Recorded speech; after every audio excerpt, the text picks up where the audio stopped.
تو یہ بیسیکلی مسجد علادہ اسی لیے انہوں نے کی تاکہ ان کی آئیڈینٹی قائم رہے. اچھا، امام بخاری اس کے نیچے 695 نمبر حدیث لے کے آئے. سیدنا عثمان جب محصور ہو گئے، بلوائیوں نے ان کے گھر کو گھیر لیا، مسجد نبوی تک جانے پہ ان کے روک لگا دی، تو سیدنا عثمان کے پاس ایک صحابی حاضر ہوئے. انہوں نے کہا کہ ہمارے امام تو آپ ہیں، ظاہر ہے پولیٹیکل امام بھی اور مسجد کے امام بھی. اس وقت تو خلیفۃ المسلمین ہی نماز پڑھاتا تھا. اس وقت مسجد پہ باغیوں کا قبضہ ہے اور فتنوں کا امام ہمیں نماز پڑھا رہا ہے. ہمیں خطرہ ہے ہم گناہ میں مبتلا نہ ہو جائیں کہ ہم آپ کو چھوڑ کے اس کے پیچھے نماز پڑھیں. تو کیا آپ ہمیں اجازت دیتے ہیں اس بات کی؟ تو سیدنا عثمان نے کہا کہ نماز ہی تو مسلمانوں میں ایک نیکی کا کام ہے، اس نیکی کے کام میں ان کا ساتھ دو اور برائی میں ان سے الگ رہو. یعنی سیدنا عثمان جو ڈائریکٹلی افیکٹی تھے ان کے، اس کے باوجود کہا کہ نماز ان کے پیچھے پڑھو. آپ دیکھ لیں حضرت عثمان کی سنت پہ اس وقت میں عمل کر رہا ہوں خود بھی، بلکہ ایک سٹیپ آگے چلا گیا ہوں اس حوالے سے کہ حضرت عثمان کو تو وہ نکلنے نہیں دیتے تھے. حضرت عثمان نے تو اپنے ساتھیوں کو کہا نا کہ ان کے پیچھے نمازیں پڑھو،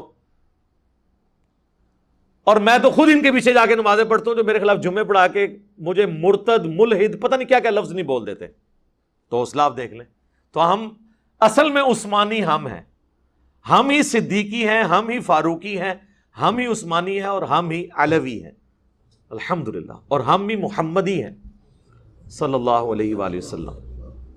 صلاۃ بر محمد وآل محمد، اللہم صلی علی محمد وعلی آل محمد. تو اس پہ امام بخاری نے 695 نمبر حدیث اور 694 کے اوپر باب باندھا ہے کہ باغی اور بدعتی کے پیچھے نماز پڑھنے کا حکم ہے. یعنی خلیفہ راشد نے یہ ہمیں حکم دیا ہے کہ ہم باغی اور بدعتی کے پیچھے نماز پڑھ لیں. اچھا، حضرت امام بخاری نے تو اس سے یہ رزلٹ نکالا.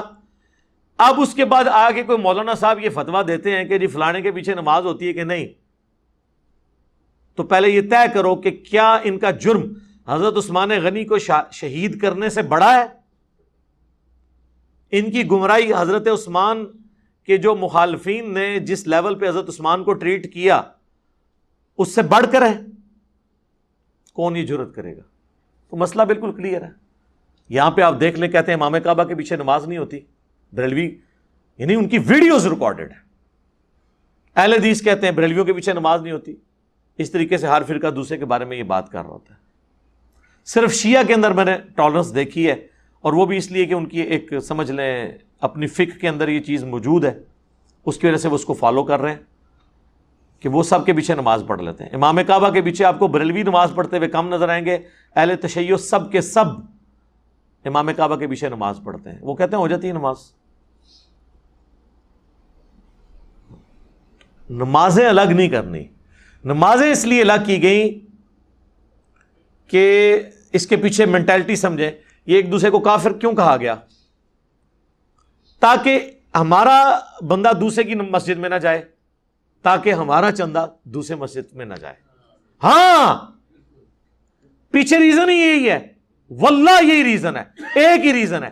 جب تک آپ ایک دوسرے کو کافر نہیں کہیں گے تو پبلک تو مکس ہوگی. وہ کبھی قربانی کے جانور میں وہاں جا کے حصہ ڈال لے گی، کھال کسی اور کو دے دے گی.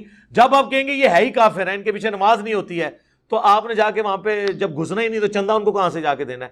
ایون کہیں مجبوراً گھس بھی گئے تو چندہ دیے بغیر آپ واپس آ جائیں گے. تو بیسیکلی یہ ریزن تھی جس کی وجہ سے انہوں نے کہا ایک دوسرے کے پیچھے نماز نہیں ہوتی. صحابہ کرام میں یہ لالچیں موجود نہیں تھیں کہ وہ اس طرح کے کام کرتے، اس لیے انہوں نے کبھی یہ فتویٰ نہیں دیا کہ فلاں کے پیچھے نماز ہوتی ہے، فلاں کے پیچھے نماز نہیں ہوتی. وہ ہمیشہ ایک دوسرے کے پیچھے، ایون گمراہوں کے پیچھے نمازیں وہ پڑھتے رہے ہیں. وہ گمراہ بھی جن کے بارے میں آج لوگ کہتے ہیں جی وہ کافر تھے، یعنی مختار سقفی کے جو ماننے والے لوگ تھے ان کے پیچھے عبداللہ بن عمر سنن کبریٰ البیہقی میں آتا ہے کہ خوارج کے پیچھے بھی نماز پڑھتے تھے اور ان کے پیچھے بھی نماز پڑھتے تھے.